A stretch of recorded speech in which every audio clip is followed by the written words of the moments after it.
ಘಟನೆಗಳು ಬರ್ತವೆ. ಯಾಕಂದ್ರೆ ನಾವೊಂದು ಕಾಡು ಒಳಗಡೆ ಮಾಡ್ತಾ ಇದ್ದಿದ್ದು ಶೂಟಿಂಗು. ಅದು ಒಳಗಡೆ ಹೋಗ್ಬೇಕು ಅಂದ್ರೆ ನಾವೊಂದು 15 ನಿಮಿಷ ನಡ್ಕೊಂಡು ಹೋಗ್ಬೇಕು.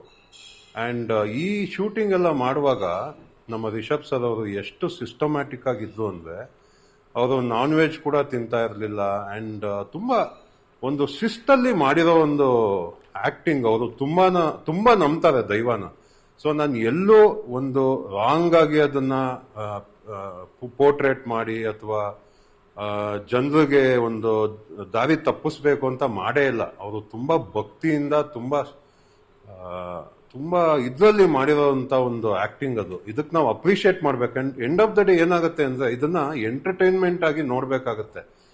ಇವಾಗ ಸೋಷಿಯಲ್ ಮೀಡಿಯಾದಲ್ಲಿ ಇದನ್ನ ತುಂಬಾ ನೆಗೆಟಿವ್ ಆಗಿ ತೋರಿಸ್ತಾ ಇದಾವೆ. ಅದನ್ನ ನಾವು ಇಗ್ನೋರ್ ಮಾಡ್ಬೇಕು. ಯಾಕಂದ್ರೆ ನಮ್ ಸಭೆ ಇಲ್ದಂಗೆ ಇವಾಗ ಲಾ ಅಲ್ಲಿ ಇದಕ್ಕೆಲ್ಲ ಪನಿಷ್ಮೆಂಟ್ ಇಲ್ಲ.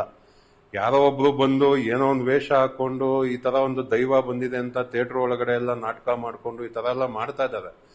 ಬಟ್ ಇದಕ್ಕೊಂದು ಪನಿಷ್ಮೆಂಟ್ ಅನ್ನೋದೇ ಇಲ್ಲ. ಸೊ ಇದು 100% ಏನಪ್ಪ ಮೂವಿ ಪ್ರಮೋಷನ್ಗಾಗ್ಲಿ ಮಾಡ್ತಿರೋದಲ್ಲ. ಇದು ಯಾರೋ ಒಬ್ರು ವ್ಯೂಸ್ಗೋಸ್ಕರ ಅಥವಾ ಒಂದು ಫೇಮ್ಗೋಸ್ಕರ ಒಂದು ಮಾಡ್ತಾ ಇರೋದು. ಅಂಡ್ ಇದನ್ನ ಕಾಂತಾರಾಗೆ ಒಂದು ಕೆಟ್ಟ ಹೆಸರು ಬರಬೇಕು ಅಂತ ಮಾಡ್ತಾ ಇದ್ದಾರೆ ಹೊರತು ಬೇರೆ ಯಾವುದೇ ಕಾರಣಗಳಿಲ್ಲ.